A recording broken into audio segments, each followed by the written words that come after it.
Hey guys, how's it going? Hope you're doing well. My name is Crown, and today I'm going to read you some very interesting stories that I hope that you're gonna love. And now, without further ado, let's go! I never imagined the simple drive back from the grocery store would turn into a chaotic afternoon. I had just finished my weekly grocery shopping. I was driving home, humming along to the radio, when suddenly I felt a jarring impact from behind. My car lurched forward and my groceries flew everywhere. I was in shock for a moment, but I quickly regained my composure and pulled over to the side of the road. As I got out of the car, I saw the other driver storming towards me. She was a middle-aged woman with a haircut that screamed, "I want to speak to your manager," and her face was red with anger. She was waving her arms frantically. "Look what you did to my car!" she yelled, pointing to her slightly scratched bumper. "I did? You rear-ended me," I replied, bewildered. "Don't you dare talk back to me. I am going to call the police and tell them you caused this accident," she threatened, her voice shrill. Feeling a mix of anger and disbelief, I suggested, "Let's just exchange insurance information and settle this calmly." But she was having none of it. She continued to rant and rave, drawing the attention of passers-by. Just as she reached for the phone, a police car happened to drive by and noticed the commotion. Two officers got out and approached us. One of them, a stern-looking woman, asked, "What seems to be the problem here?" Before I could speak, the woman, who I had mentally dubbed Karen, started accusing me. "Officers, this reckless driver caused a huge accident and is refusing to admit it." I tried to explain that's not true. She rear-ended me and I have a dashcam to prove it. The officer's eyes lit up at the mention of a dashcam. "Well, that should clear things up. Can we see the footage?" the other officer asked. Karen's face went pale. She started stammering, trying to come up with an excuse, but it was too late. I played the footage for the officers, which clearly showed Karen's car crashing into mine while I was at a complete stop. The officers looked at Karen, who was now trying to backpedal her story. The stern officer turned to Karen. "Ma'am, not only have you caused an accident, but you also attempted to file a false police report. You're gonna need to come with us." They handcuffed her while she was still protesting and calling us all the names that can be mentioned here.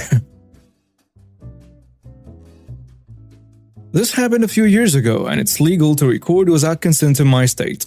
Alright, some years ago I used to work for a major tech company. I had to move around floors a lot because I was in charge of the tech side of keeping business running smoothly for those that had to communicate with customers, clients, and so on. There was this one lady that was a bit of a problem and had a habit of being involved in a lot of terminations due to supposed harassment claims. I had to deal with her a few times a week, somewhat regularly. Now I have some trust issues and generally view a workplace as a minefield and tend to have a "my colleagues are the enemy" mentality. I am paranoid/anxious, so sue me. Because of that, I record every conversation I have and have a recording going at all times. The recording pin I keep in my shirt pocket. It's got great quality. Story time. I was doing some work after completely replacing the computers and much of the tech on her floor, and I had to walk behind her and several other people who were at their desks working. One of the several keyboards I was carrying out of the confined space hit the back of her chair while I was walking and talking into my headset to a colleague. She turned around abruptly and glared at me but said nothing. I finished my work for the day and went home. Next day I get in, I'm met by security and taken up to the HR floor. She made a claim against me, saying I made a squeal comment and grabbed her inappropriately and I was being terminated. After everything is said and I'm handed the paperwork, I pull out my laptop and quickly pull up the camera feed, which has no sound. They say, "Well, there is no audio to cover you," so I say, "Well, actually I record everything I say or do while working here." I then slowly pull out the recording for that day and have them listen to all of it. The lawyer in the room had the saltiest look I've ever seen. Well, they lost their grounds to terminate me and I immediately filed an HR complaint and threatened to get legally involved. She was terminated a few days later. Around a week after that, they ended up going after her for embezzlement because they did a basic full investigation into somebody terminated and found she had been stealing company money through an expense card. It was apparently a lot because sometime afterwards she ended up doing time.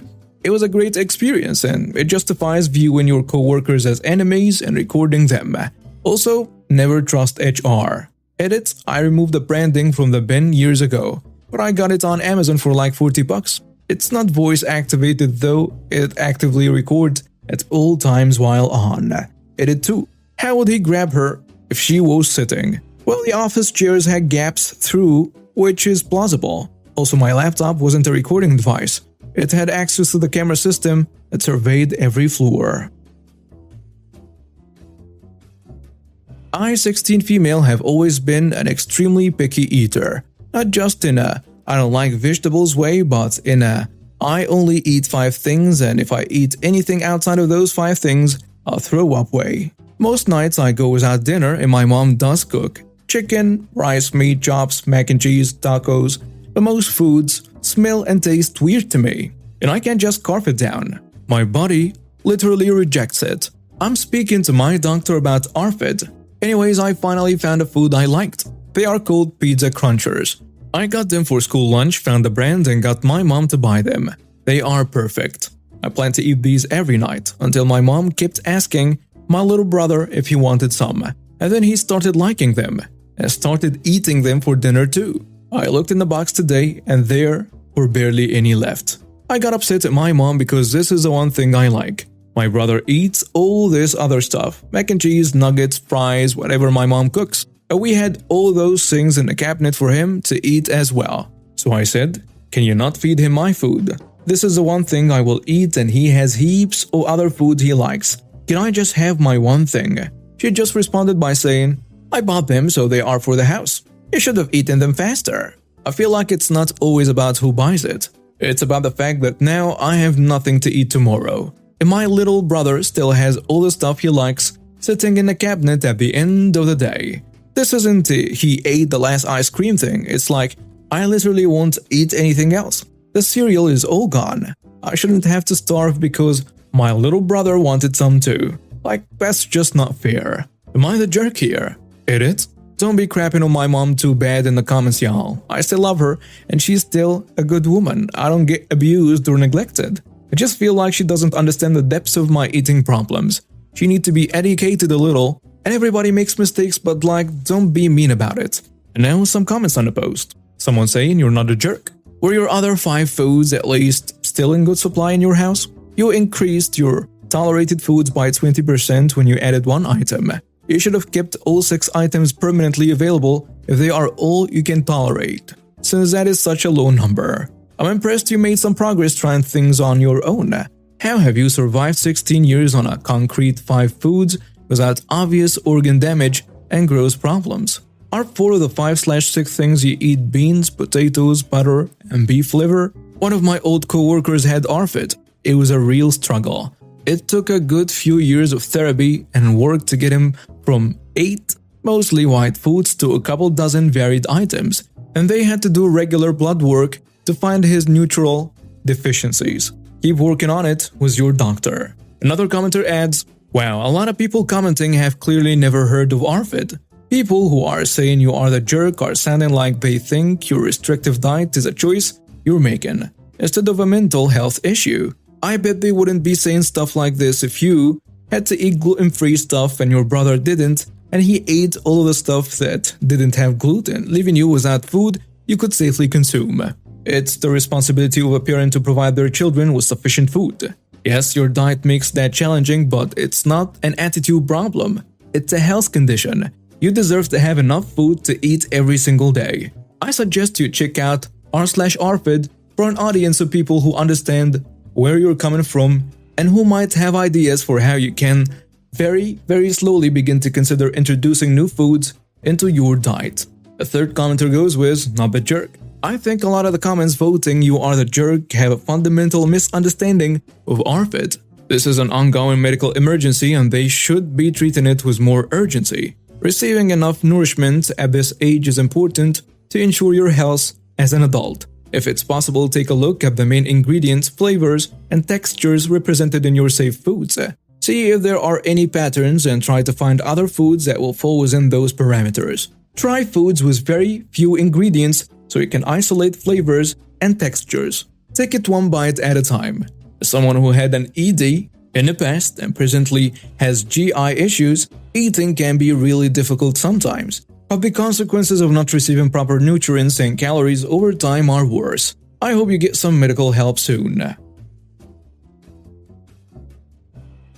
I'm a long-time pursuer of this subreddit but have never posted this story because every time I think to, I'm busy or on my mobile. It's a longish story, so I always put it off, but I have the time now. Parties involved: store manager Mo, thieving assistant manager Jay, lead assistant manager BFF who is a store manager Travis. This story happens around 6 years ago when I worked for a retail company I will call No Op. Jay was well known to be a thief by the base staff and some of the lower levels of management. Unfortunately, she was a golden girl to Mo and Travis, and we never had any solid proof. We also didn't get paid, docked, and so on unless it was over a certain amount, which it never was, so staff never had a real incentive to try and find proof. One of Jay's favorite things to steal were vouchers for money, off products or shopping because you were just supposed to rip them up and put them in the safe. There was no official way of counting these to return them to the company so she could use them again in a different store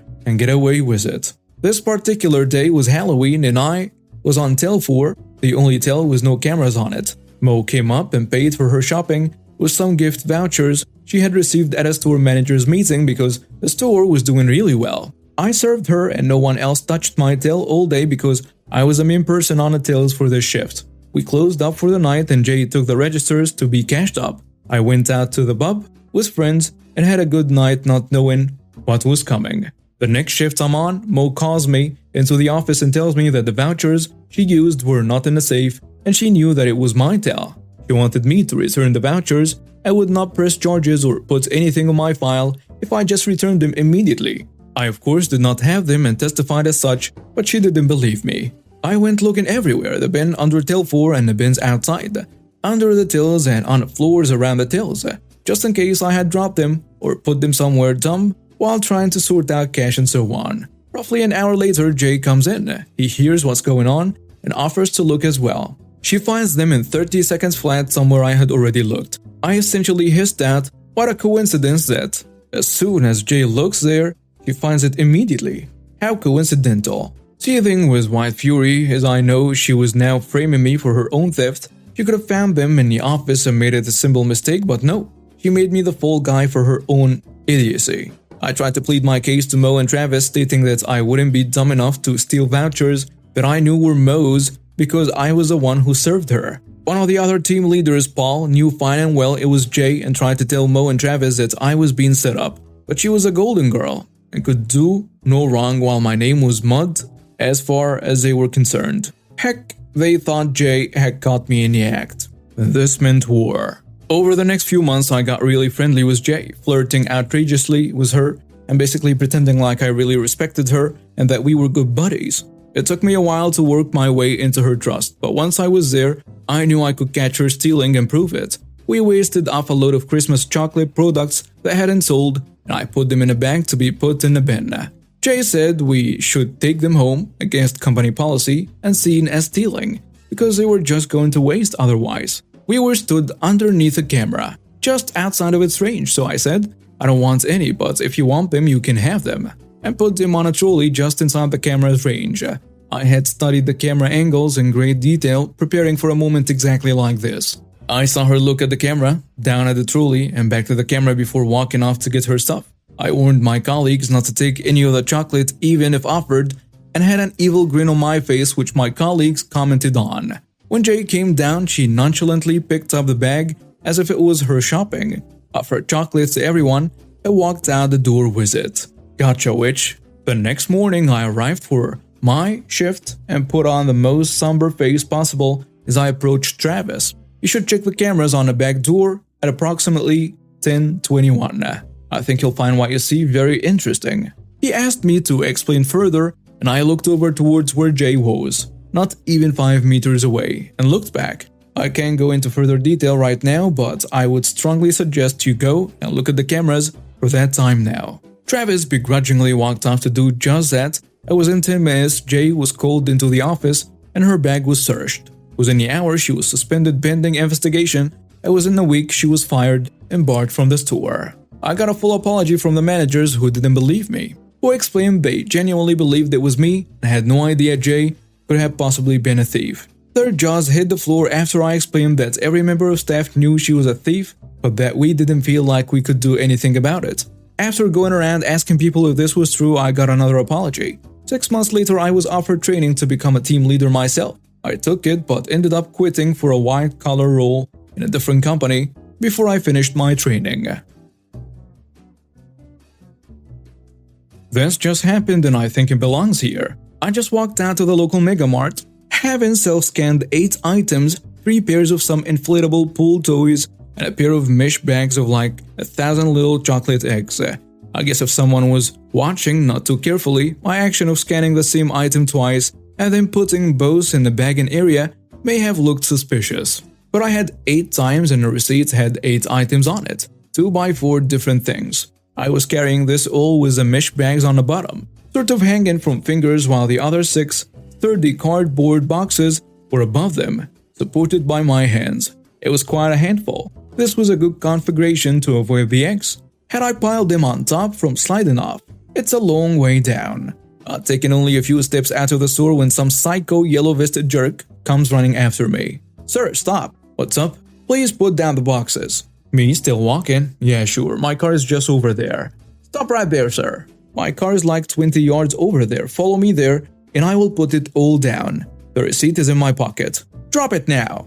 "Drop it? What the hell? I am armed with some chocolate eggs, 2 plastic donuts, 2 floating unicorns, and 2 pool loungers. Drop it? You know what? Sure." Staring at this fool in the face, I dropped it all from exactly where I was holding them, giving a gentle tug to the mesh of the eggs, hoping it would break. And it did.